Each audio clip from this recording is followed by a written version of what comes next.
Hello everyone, आप लोगों का स्वागत है। आज हम बात करने जा रहे हैं उत्तर प्रदेश होमगार्ड भर्ती के लिए एक्सपेक्टेड कट ऑफ सभी ज़िलों के बारे में मैं बताने वाला हूं। यदि आप 75 ज़िले में से किसी भी ज़िले से हैं और आप लोगों की कोई भी कैटेगरी है, यानी यूआर से हैं, जनरल हैं, ओबीसी हैं, ईडब्ल्यूएस हैं, एससी हैं, एसटी हैं, मेल हैं, फीमेल हैं, तो आपको इतना स्कोर करना ही करना होगा। सारा डिटेल मैं बताऊँगा। 3 दिन आप लोगों की परीक्षा होने जा रहा है। 25, 26, 27 तारीख को परीक्षा के संबंध में भी सारा कुछ डिटेल मैं दे दिया हूं। सभी जिला वाइज मैं कट ऑफ बताने वाला हूं। पदों की जो पद आप लोगों का है छोटा है, लेकिन कंपटीशन काफ़ी बेहद है, यानी बहुत अधिक है। आप यहां पर देखेंगे पहले नंबर पे आगरा दिखाई दे रहा होगा। आगरा में आपको पता होना चाहिए टोटल वैकेंसी है 1232 कैंडिडेट यहाँ पर टोटल पदों की भर्ती होना है, यानी 1232 टोटल सीट है। आखिरकार यहाँ के लिए आपका कितना स्कोर होना चाहिए और कितने नंबर यहाँ पर सेफ हो सकते हैं, मैं आप लोगों को बता दूँ। यहाँ पर कैटेगरी वाइज सब कुछ मैं डिटेल बताने वाला हूँ। आखिरकार 1232 पदों के लिए यूआर का कितना कट ऑफ जाएगा तो आपको पता होना चाहिए। जो डाटा मैं दे रहा हूँ ऑफिशियली तौर पे कहीं ना कहीं बता रहा हूँ, इस बात को भी समझिएगा। डाटा ऑफिशियल क्यों है सब कुछ मैं बताऊँगा। आप यहाँ पर देख रहे हैं, यहाँ पर मैं एक बात और भी बता दे रहा हूँ। ये जो डाटा निकल के सामने आ रहा है कैटेगरी वाइज मैं बताऊँगा। हालांकि यूआर का कट ऑफ यहाँ पर मैक्सिमम रहेगा, लेकिन ओबीसी का यूआर से कम रहेगा, ईडब्ल्यूएस का भी कम रहेगा, एससी का बेहद कम रहेगा। लेकिन यहाँ पर आपको दिखाई दे रहा होगा यूआर कैंडिडेट का जो डाटा निकल के सामने आ रहा है वो सबसे कम दिखाई दे रहा होगा। लेकिन मैं आपको ये परीक्षा का ब्यौरा ही लिया हूँ। बहुत ऐसे कैंडिडेट हैं जिनका छात्र का यहाँ पर गणना किया गया है, हवाबाजी में कुछ बात नहीं किया गया है। लेकिन ये मान के चलिएगा पेपर के स्तर को समझते हुए आप ये मान के चलिएगा कि आगरा में कंपटीशन है, ऐसी बात नहीं है कि कंपटीशन नहीं है। तो आप ये मान के चलिएगा आगरा के कैंडिडेट 70 प्लस आपका सेफ स्कोर हो सकता है यूआर का। हालांकि और भी किसी कैटेगरी से हैं तो 65 भी आप ये मान के चलिएगा। जैसे एससी से हैं तो 65, ईडब्ल्यूएस से हैं 66 और ओबीसी से हैं 68, ऐसे आप कट ऑफ मान के चलिएगा। लेकिन आपको इतना स्कोर करना ही पड़ेगा। आगरा में कंपटीशन है, बहुत ऐसे जनपद है जहां पर कंपटीशन बहुत अधिक है, जो डाटा अभी मैं बताने वाला हूं। और बहुत ऐसे 10 डिस्ट्रिक्ट का नाम बताने वाला हूं जहां पर कंपटीशन बहुत ही कम होने वाला है। यानी उस जिले के अभ्यर्थी को परीक्षा में प्रतिभाग करना ही जरूरी है, क्योंकि आपका फ्री में नौकरी लगने वाला है। फिरोजा भी बात करता हूं फिरोजाबाद का, तो यहाँ पर आपका जो औसत स्कोर होना चाहिए यूआर कैंडिडेट का लगभग ये मान के चलिएगा आपका 72 प्लस ही होना चाहिए। यहाँ पर कंपटीशन बेहद अधिक है। और ओबीसी एससी एसटी का आप लोगों का ये मान के चलिएगा कि आप 68 से 70 अंक ले आते हैं तो आपको कोई दिक्कत नहीं होगा फिरोजाबाद कैंडिडेट को। यानी यूआर का कट ऑफ मैं बताया हूँ, ओबीसी एसटी ईडब्ल्यूएस का भी कट ऑफ बता दिया हूँ। मैनपुरी कैंडिडेट खासकर ध्यान दे दीजिएगा, मैनपुरी का कैंडिडेट 70 प्लस यूआर लाते तो कहीं ना कहीं अपने आप को सेफ जोन में रखते हैं। ओबीसी कैंडिडेट आपका 68 आना चाहिए और एससी कैंडिडेट का आप ये मान के चलिएगा 65 बेहद है। और वहीं पर ईडब्ल्यूएस कैंडिडेट का 66 यानी 66 आपका बेहतर स्कोर माना जा सकता है। मथुरा कैंडिडेट के अभ्यर्थी खासकर ध्यान दे दीजिएगा, मथुरा का यदि स्कोर आपका 70 बन रहा है यूआर कैंडिडेट से है, मॉक से या पेपर में आपने पेपर में अटेम्प्ट किया उसके आधार पे, तो आपका सिलेक्शन निश्चित तौर पे हो जाएगा। अलीगढ़ कैंडिडेट को मैं बता रहा हूं कि अलीगढ़ कैंडिडेट यदि आपका स्कोर 68 करते हैं यूआर से हैं तो आपका बेहद कम स्कोर जाने वाला है। अलीगढ़ में कंपटीशन काफ़ी कम रहने वाला है। साथ साथ में आप ये देखेंगे कि एटा में भी कंपटीशन काफ़ी कम रहने वाला है। हालांकि कई ऐसे जनपद हैं, मैक्सिमम जनपद में ईडब्ल्यूएस के कट ऑफ अधिक दिखाए जा रहे हैं, जबकि ऐसा मेन आंकड़े में नहीं होने वाला है। एक बात और भी पता होना चाहिए, जैसे आपका पता होगा कि ओबीसी एससी एसटी ये सब जैसे अधिक स्कोर करते हैं ईवार से तो ये सब ईवार में चले जाते हैं, अपनी सीटों को ये लोग छोड़ देते हैं। ईडब्ल्यूएस में भी ऐसा होता है, लेकिन ये बात अभी तक निष्कर्ष कहीं निकल के सामने नहीं आया है, इसीलिए उसी आधार पे मैं तो आपका अब एटा का भी हो गया है। हाथरस में आप देखेंगे कि हाथरस में भी काफ़ी कंपटीशन नज़र आ रहा होगा, लेकिन आप ये मान के चलिएगा कि हाथरस में यदि 68 प्लस स्कोर कर रहे हैं तो आपका सेफ जोन ईवार में रहेगा। 65 आप ईडब्ल्यूएस और ओबीसी मान के चलिएगा, और 62 प्लस एससी कैंडिडेट अपने आप को मान के चलिएगा, मैं आप लोगों को बता रहा हूँ। और हाथरस के बाद कासगंज आपका ज़िला आ रहा है, कासगंज में भी कट ऑफ काफ़ी लो जाएगा। मैं सभी जनपद का एनालिसिस और मॉक टेस्ट के आधार पे सब कुछ मैं बता रहा हूँ कि किस हिसाब से कितना जाएगा कट ऑफ। एक बात और भी पता लगा लीजिएगा, पेपर के स्तर पर होगा। पेपर यदि आप लोगों का इजी आता है तो कट ऑफ बढ़ जाएगा, लेकिन यदि मॉडरेट पेपर आता है तो कट ऑफ आप लोगों का कम भी हो सकता है। मैं आपको एक डाटा प्रस्तुत कर रहा हूं, क्योंकि यह डाटा काफ़ी लंबा चौड़ा है और 75 जिले के कैंडिडेट का डाटा है। 25 लाख कैंडिडेट इस परीक्षा में प्रतिभाग करने वाले हैं। क्या नॉर्मलाइजेशन होगा, ये सबसे बड़ा खेला होने वाला है, क्योंकि नॉर्मलाइजेशन होने की उम्मीद है, क्योंकि परीक्षा 3 दिन में होगा, और परीक्षा 3 दिन में होने का मतलब आप समझ सकते हैं कि नॉर्मलाइजेशन हर हाल में होना चाहिए। नॉर्मलाइजेशन में जैसे बरेली के अभ्यर्थी का यहाँ पर भी कट ऑफ आप देखेंगे कि बरेली में भी काफ़ी कम कंपटीशन नज़र आ रहा होगा, लेकिन ये औसत स्कोर है। आप बदायूं में देख सकते हैं, बदायूं में भी यही हाल है। पीलीभीत में कट ऑफ कम जाएगा, ये पहला ज़िला ऐसा है यदि पीलीभीत से आप हैं तो आपको परीक्षा देना ही देना है, क्योंकि आपका फ्री में नौकरी लगने वाला है। यहाँ पर कट ऑफ कम जाएगा, यानी पहले लिस्ट में आप पीलीभीत को रख सकते हैं। अभी मैं टॉप 10 जनपद ऐसा बताऊंगा जहाँ का कट ऑफ बहुत कम जाएगा। यदि आप परीक्षा में प्रतिभाग कर लेते हैं और पढ़ाई में आप औसत हैं, न ज़्यादा तेज़ है न ज़्यादा धीम है, मॉक टेस्ट आपने अच्छा खासा दिया है, यदि औसत स्कोर 60 प्लस जा रहा है या 55 प्लस जा रहा है, तो अपने आप को नौकरी के जोन में, सेफ जोन में मान सकते हैं। हालांकि आपने देखा होगा कि वहाँ पर पासिंग मार्क 20 अंक निर्धारित किया गया है, लेकिन 20 अंक से नौकरी किसी भी जनपद में लगने वाली नहीं है, क्योंकि अभ्यर्थी हर जनपद में अच्छा खासा हैं और ये तैयारी भी कर रहे हैं। शाहजहाँ का देख लीजिएगा, शाहजहाँ में भी अच्छा खासा कंपटीशन है। मेरठ में भी देख लीजिएगा, मेरठ में भी आप ये मान के चलिएगा कंपटीशन ना के बराबर हैं। मेरठ हो गया, गाजियाबाद हो गया, नोएडा हो गया, ये सब जनपद ऐसे हैं जहां पर कट ऑफ कम जाने की उम्मीद है। लेकिन वहीं पर आप हापुड़ देखेंगे कि हापुड़ में अच्छा खासा कंपटीशन है। बागपत में भी कंपटीशन अधिक दिखाई दे रहा होगा। गौतम बुद्ध नगर में कंपटीशन कम है। इसका रीजन मैं बता दे रहा हूँ, नोएडा ये क्षेत्र वैसे ही नौकरी के लिए माना जाता है।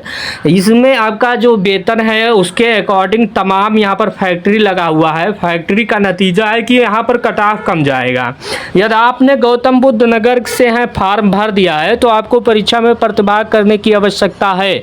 हालांकि जितना यहाँ पर ओबीसी होमगार्ड में अभ्यर्थी को मिलेगा, इतना होमगार्ड वाले के लिए नौकरी उपलब्ध रहेगा गाजियाबाद में, ये पहले से ही अभ्यर्थी को पता है। मुरादाबाद में भी ठीक ठाक कंपटीशन है, अभ्यर्थी बहुत अधिक रुझान दे रहे हैं मुरादाबाद में। रामपुर में भी यही स्थिति है कि काफ़ी अधिक मात्रा में परीक्षा में प्रतिभाग करने वाले छात्र हैं। अमरोहा में भी बहुत अच्छा तैयारी कर रहे हैं अभ्यर्थी। बिजनौर में भी काफ़ी कंपटीशन नज़र आ रहा होगा, बिजनौर में भी आपका पेपर अच्छा खासा होगा। संभल में भी देख लीजिएगा, पेपर का लेवल तो जो भी रहेगा, लेकिन कट ऑफ थोड़ा सा बहुत अधिक जाने की उम्मीद है। सहारनपुर का भी आप देख लीजिएगा, सहारनपुर का भी कट ऑफ बहुत अधिक जाने वाला है। मुजफ्फरनगर का आप देखेंगे कि यहाँ पर भी औसत स्कोर काफ़ी अधिक दिखाई दे रहा होगा, यानी कहीं ना कहीं ये भी डाटा आपका एनालिसिस किया गया है। आप ये शामली जनपद का देख लीजिएगा, शामली में तो बहुत अधिक कंपटीशन है, लेकिन आप अयोध्या में देखेंगे तो अयोध्या में कंपटीशन 65 प्लस स्कोर वार कैंडिडेट कर रहे हैं, तो यहाँ पर नौकरी लगने की संभावना है। अयोध्या में भी काफ़ी कम कंपटीशन है। बाराबंकी में देख लीजिएगा, यहाँ पर भी कंपटीशन काफ़ी लो है। यहाँ पर भी अभ्यर्थी अधिक मात्रा में नहीं है। सुल्तानपुर में कंपटीशन है लेकिन मिडिल फेज में है। अंबेडकर नगर में बेहद कंपटीशन है। अमेठी में भी कंपटीशन है। चित्रकूट में आप देखेंगे कि चित्रकूट में भी काफ़ी अधिक आप ये मान के चल सकते हैं कि कंपटीशन है। हमीरपुर में आप देखेंगे तो यहाँ पर भी आपको अच्छा खासा स्कोर करना पड़ेगा। बांदा जिले वाले भी ध्यान में रखिएगा, बांदा जिले का भी कंपटीशन अच्छा खासा है। महोबा से है तो महोबा में आपका औसत स्कोर कम दिखाई दे रहा होगा। महोबा वाले भी अभ्यर्थी अपनी तैयारी को कर लीजिएगा। खासकर गोंडा जनपद के अभ्यर्थी से मैं यही कहूँगा कि आपके जनपद में कट ऑफ लो जाने की उम्मीद है। आप गोंडा वाले हैं तो गोंडा का कट ऑफ काफ़ी कम जाएगा। गोंडा हो गया और पहला पीलीभीत मैं बताया था, पीलीभीत हो गया, श्रावस्ती हो गया और आप लोगों का बहराइच हो गया, बाराबंकी हो गया। ये सब ज़िले ऐसे हैं जहाँ पर कट ऑफ बहुत कम जाएगा। सिद्धार्थ नगर में भी वैकेंसी कम है लेकिन कट ऑफ कम जाएगा। बहराइच का देख लीजिएगा, जो बहराइच का भी कम जाने की दावेदारी में पेश किया था तो यहाँ पर बहराइच का भी कम जाएगा। बलरामपुर भी देख लीजिएगा, बलरामपुर का भी कट ऑफ कम जाने वाला है।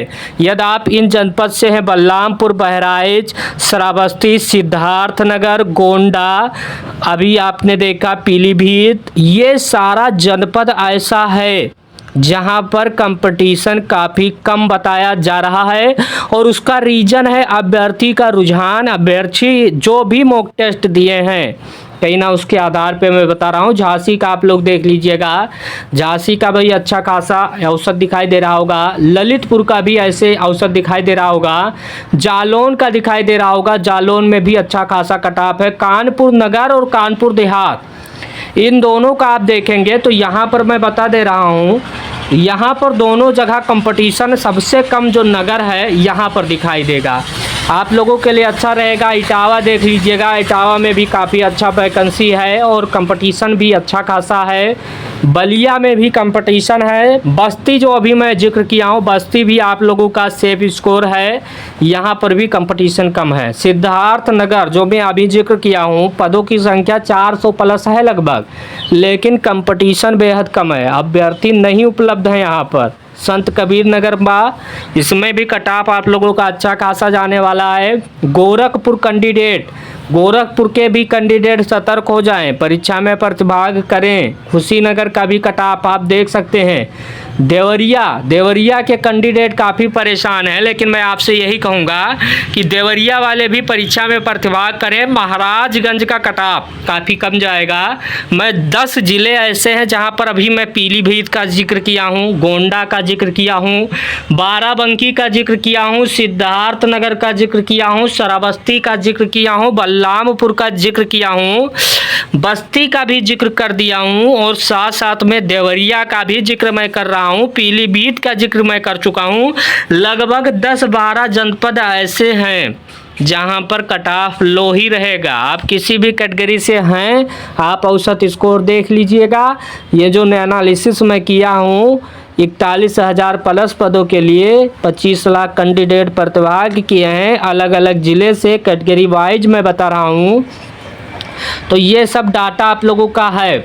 आप ये सब तस्वीर जो देख रहे होंगे, मिर्ज़ापुर में भी कंपटीशन है, भदोही में भी कंपटीशन है, सोनभद्र में भी।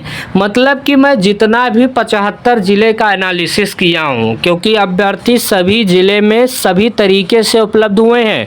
ऐसा नहीं कि अभ्यर्थी की संख्या काफ़ी कम है या कुछ भी है, उसके आधार पे मैं डाटा एकत्र कर लिया हूँ। अब ये डाटा आप लोगों का ओरिजिनल जो पेपर होगा उससे मैच खाता नज़र आएगा, लेकिन इस डाटा में कहाँ पर कमियाँ होगी मैं ये भी बता दे रहा हूँ।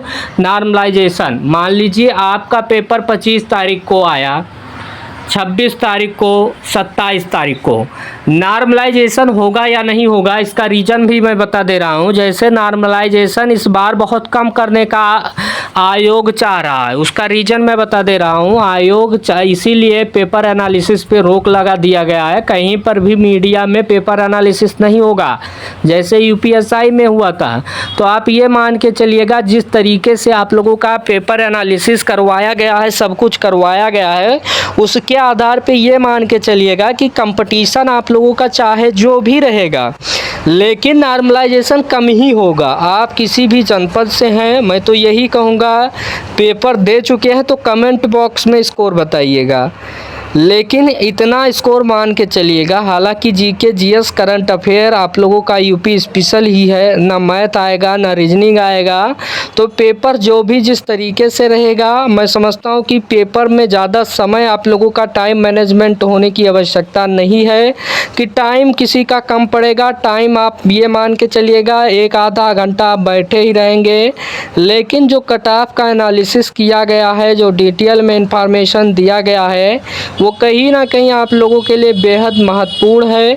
आप इस डाटा का एनालिसिस कर रहे हैं, इस डाटा का एनालिसिस आप इस आधार पे मान लीजिएगा, ये परीक्षा मॉक टेस्ट के माध्यम से करवाया गया था। लगभग आप 75 ज़िले में से 2-2.5 लाख के कैंडिडेट ऐसे हैं जो रेगुलर पढ़ाई कर रहे हैं, उन्हीं का कंपटीशन है। उन्हीं से आप ये, जैसे किसी चावल का आप देखेंगे कि चावल कच्चा है या पक्का है, तो एक आध दाना आप उठाते हैं, उसी प्रकार से हमने भी परीक्षा का जो पूरा एनालिसिस है, पैटर्न देखा हूँ, किस ज़िले में किस हिसाब से अभ्यर्थी स्कोर कर रहे हैं, कितना कंपटीशन है, वो इसी दाने के आधार पे मैं बताया हूँ। आप ये मान के चलिएगा कि ये एकदम से बिल्कुल सही रहेगा। आप इस भूल में मत रहिएगा कि जो कुछ है हवा हवाई है, क्योंकि मैं देख रहा हूँ बहुत ऐसे कैंडिडेट हैं जो कम स्कोर कर रहे हैं। मैं उन लोगों से यही कह रहा हूँ कि माइनस मार्किंग नहीं है, निगेटिव मार्किंग है नहीं, 100 क्वेश्चन है, 100 में कुछ लोग ऐसे रहेंगे जो तुक्का उनका काम कर जाएगा तो अधिक स्कोर वो कर जाएंगे, ऐसी बात नहीं है। लेकिन कुछ लोगों का तुक्का काम नहीं करेगा तो वो कम स्कोर कर जाएंगे, ये भी बात निश्चित है। तो ये सारा डिटेल आप लोगों के परीक्षा पर निर्भर है। आप अपनी तैयारी को पूरी तरह से कर चुके होंगे। मैं यही कहूँगा कि करंट अफेयर वगैरह अच्छे से रिवाइज कर लीजिएगा, जो भी कमियां हैं उसमें सुधार कर लीजिएगा। यूपी स्पेशल में थोड़ा सा सुधार करने की आवश्यकता है। लेटेस्ट में जो भी नोबेल पुरस्कार मिला है, कोई भी खेल हुआ है, कोई खेल से संबंधित पुरस्कार हुआ है, ये भी रिवाइज करिएगा। पेपर में आने की उम्मीद है। कोई प्रश्न है तो कमेंट बॉक्स में करिएगा। Thank you watching this video. धन्यवाद।